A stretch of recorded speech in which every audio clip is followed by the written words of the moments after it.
माह शाबान में क्या अहम वाक़यात रूनुमा हुए थे, और ये भी पूछते हैं कि इस माह में रोज़े रखने की वजूहात क्या हैं, जो रोज़ों की कसरत है इसकी वजह क्या है।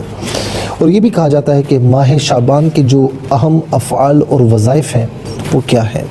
तो मैं इख्तिसार के साथ अर्ज़ करूँगा। नाज़रीन, माह शाबान के जो अहम वाक़यात हैं वो तहवील क़िबला के हवाले से है। क़द नरा तक़ल्लुब वजहिका फ़िस्समा फ़लनुवल्लियन्नका क़िबलतन तर्दाहा फ़वल्लि वजहका शत्रल मस्जिदिल हराम। ये जो आयत करीमा है तहवील क़िबला की, जो ये भी माह शाबान में इसका नुज़ूल हुआ था, और तहवील क़िबला का मामला भी माह शाबान में हुआ था। और आयत दुरूद इन्नल्लाहा व मलाइकतहु युसल्लूना अलन नबी, ये आयत करीमा मुकम्मल माह शाबान में नाजिल हुई थी। इसी तरीके से ग़ज़वा बनी मुस्तलिक़ ये भी माह शाबान में हुआ था। हज़रत इमाम हुसैन रज़ियल्लाहु ताला अन्हु की विलादत भी इसी माह में है। और इमाम आज़म अबू हनीफ़ा रहमतुल्लाहि ताला अलैह का यौम वफ़ात इसी महीने में है।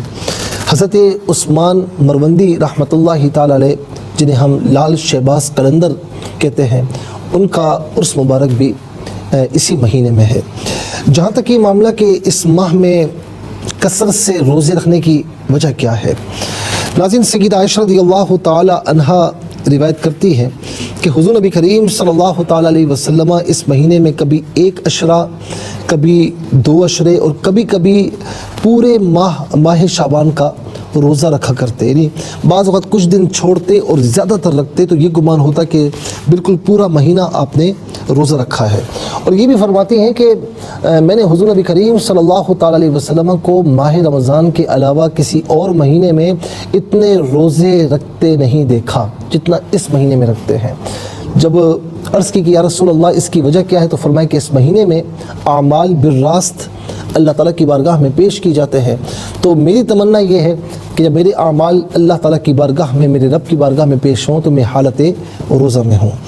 इसी तरीके से नाज़रीन, इसी सुन्नत को ज़िंदा करने के लिए आज मुसलमान आलम माह शाबान में कसरत से रोज़े रखते हैं। हुज़ूर नबी करीम अलैहिस्सलाम की ज़ात उम्मत के लिए रोल मॉडल है, और अमल जो है आपका अमल उम्मत के लिए उसवा हसना है। यही एक वजह काफ़ी है कि मेरे मुस्तफ़ा ने इस महीने की निस्बत अपनी ज़ात अक़दस की तरफ की है, और दूसरा मेरे मुस्तफ़ा सल्लल्लाहु अलैहि वसल्लम ने इस माह में कसरत से रोज़े रखे, तो इसलिए मुसलमान रखते हैं। दूसरी तरफ हम ये भी देखते हैं कि जब हम इत्तिबाए रसूल में माह शाबान के रोज़े रखते हैं, तो एक तरफ आने वाले माह रमज़ान का अमलन इस्तक़बाल हो जाता है, और दूसरी तरफ नफली रोज़ों के ज़रिए हमारी आदत बिल्ड होती है। और नाज़रीन, यूँ समझ लें कि हम माह रमज़ान के फ़र्ज़ रोज़ों के लिए अपने आप को तैयार कर लेते हैं, क्योंकि पूरा साल रोज़े नहीं रखे और एकदम रोज़े सर पर आ जाए तो ज़रा सा मुश्किल लगता है। तो माह शाबान से गोया कि मुसलमान इसकी तैयारी करते हैं ताकि नफली रोज़े रख कर अपने आप को आदी बना लें और माह रमज़ान में मुकम्मल महीने रोज़ा रखें। नाज़रीन मसामीन, ये जो सारा माह शाबान में गोया कि एक प्रैक्टिस होती है, और माह रमज़ान में इसे परफॉर्म मुसलमान किया करता है, और ये बात हर आदमी, हर ज़ी शऊर जानता है। अच्छा, माह शाबान के जो अहम अफ़आल और वज़ाइफ़ हैं वो कौन से हैं नाज़रीन?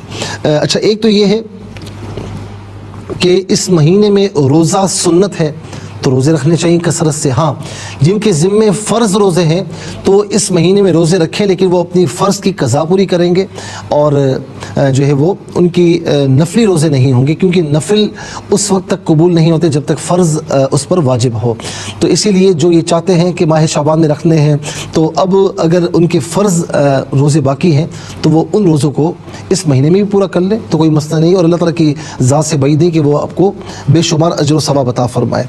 चूँकि मेरे मुस्तफ़ा अलैहिस्सलाम ने इस माह को अपना महीना करार दिया, तो दुरूद पाक कसरत से पढ़ें, इसका इंशाअल्लाह बहुत फ़ायदा होगा। और नाज़रीन मसामीन, इस माह में रमज़ान की पूरी तैयारी करनी चाहिए, ताकि माह रमज़ान में इबादत के अलावा कुछ और चीज़ों की तरफ बंदा मुतवज्जे ना हो। और ख़ास तौर पर नाज़रीन, माह शाबान में अपने दुनियावी मशागिल से हत्तल इम्कान फ़राग़त हासिल कर लीजिए। आपको ईद की शॉपिंग वगैरह करनी तो माह शाबान में कर लें, ताकि माह रमज़ान में इस किस्म की ज़रूरत दरपेश درپیش نہ ہو. اور اسی طریقے سے زکوٰۃ کی ادائیگی بھی اس مہینے میں کر لیں تاکہ آنے والے مہینے میں ناظرین جو غریب لوگ ہیں، فقیر لوگ ہیں، ان کی خورد و نوش کا یعنی ساری کا، افطاری کا اور عید کی تیاریوں کا کچھ سامان ہو سکے. تو اللہ رب العالمین اس ماہ کا ہم سب کو احترام کرنے کی توفیق نصیب فرمائے.